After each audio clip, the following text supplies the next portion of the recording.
नमस्कार, मैं हूं Amod Shrivastava. Amazing thought, amazing message, amazing information की दिशा में आज एक कदम और आगे। आज के इस दो चिंतन का विषय है सीधी रेखा का सच और किताबी शिक्षा से आगे। आपको यह मेरा वीडियो अच्छा लगे तो लाइक करें, शेयर करें और लाल बटन दबाकर सब्सक्राइब अवश्य करें। साथ ही बेल आइकन दबाना बिल्कुल ना भूलें। आज के इस प्रथम चिंतन का विषय सीधी रेखा का सच। जानकारों का मानना है कि युवा नशे की ओर इसलिए बढ़ रहे हैं क्योंकि शिक्षा सिर्फ अंकों और सर्टिफिकेट प्राप्त करने का माध्यम बन गई है। कला, खेल और संगीत को शिक्षा व्यवस्था में शामिल करके और योग के माध्यम से शरीर में आनंद पैदा करके हम युवाओं को जोशीला बना सकते हैं। ज्ञानी कहते हैं कि सच एक सीधी रेखा की तरह होता है, लेकिन अधिकतर लोग, वे चाहे युवा हों या किसी अन्य उम्र के हों, हर दिशा में भटकते ही रहते हैं।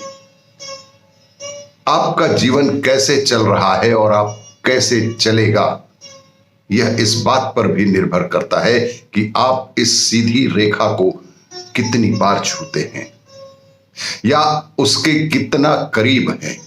अगर आप इस सीधे रेखा पर टिके रह सकते हैं तो आप कुछ और ही बन जाएंगे। अगर आप इस पर टिके नहीं रह सकते तो कम से कम इसके आसपास तो अवश्य ही रहना चाहिए। तब भी आपके जीवन में कुछ अद्भुत बातें हो सकती हैं। युवाओं, जुड़ो सत्य से अभियान चलाने की वजह यही है कि हम अपने अस्तित्व की सच्चाई या बुनियादी स्वभाव को अनुभव के स्तर पर जानें। यह कोई ऐसी बात नहीं है जो तार्किक बुद्धि के इस्तेमाल से समझी जा सकती है, लेकिन प्रश्न ही वे साधन हैं जिनका हमारी तार्किक बुद्धि उपयोग कर सकती है। इसलिए हम प्रश्नों का उपयोग कर रहे हैं। सिर्फ कक्षाओं में बिठाना और बेकार की जानकारियां देना युवाओं के काम नहीं आएगा। हमें सदैव ही सीधी रेखा के साथ चलने की आदत डालनी होगी। आज के इस दूसरे चिंतन का विषय किताबी शिक्षा से आगे। कुछ खास तादाद में बच्चों को किताबी शिक्षा में आगे जाने की जरूरत है।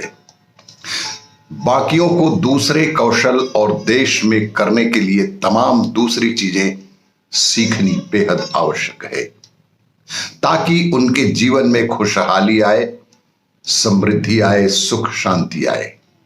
हर किसी का दिमाग किताबी शिक्षा के लिए नहीं बना है। इस बात को हमें मानना ही पड़ेगा कि हर किसी का दिमाग सिर्फ किताबी शिक्षा के लिए नहीं बना है। काफी लोग अपने शैक्षिक जीवन से दुखी रहते हैं। कुछ को शिक्षा में बहुत खुशी मिलती है, मगर ज्यादातर लोग परीक्षा और पढ़ाई से बेहद दुखी दिखते हैं।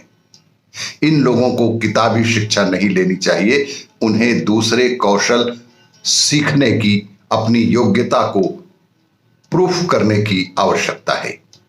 मगर आपकी योग्यता को पहचानने वाला कोई नहीं है।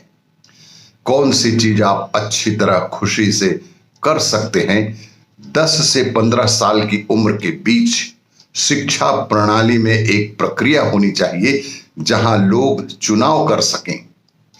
अभी हर कोई सामाजिक प्रतिष्ठा की बकवास के कारण मेडिसिन या इंजीनियरिंग में जाना चाहता है। एक इलेक्ट्रीशियन या बढ़ई को भी वही प्रतिष्ठा मिलनी चाहिए जो एक डॉक्टर या इंजीनियर को मिलती है। तभी शिक्षा में बराबरी आएगी, तभी शिक्षा का महत्व सबके लिए समान होगा। सबसे बढ़कर इस समाज में सबसे अधिक ऊंचा स्थान किसान का होना चाहिए। वह हमारा पेट भरता है। हमारे पास तकनीकी ज्ञान हो सकता है, आप MBA और तमाम कोर्स कर सकते हैं, मगर खेत में जाकर एक फसल उगा कर देखें, यह बहुत जटिल प्रक्रिया है। एक दाने को बोकर और फिर उससे 1000 दाने प्राप्त करना किसी किसान के ही बस का बात है। खेती का काम अनपढ़ लोगों के लिए है, मगर ऐसा बिल्कुल नहीं है। अधिकांश लोगों के दिमाग में यह बात रहती है कि खेती तो अनपढ़ लोगों के करने का कार्य है, जबकि वही हमारे जिंदगी का आधार है।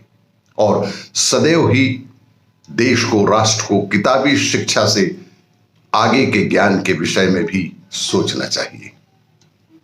शिक्षा के संबंध में एक बात मुझे याद आती है कि शिक्षा से संबंधित 3 ही बातें हैं कि एक बताना, दूसरा पढ़ाना और तीसरा सिखाना। हमारी शिक्षा पद्धति में ये 3 बातों में हम कहां तक सफल हुए हैं, यह एक सबके लिए चिंता का विषय है और एक चिंतन का विषय है।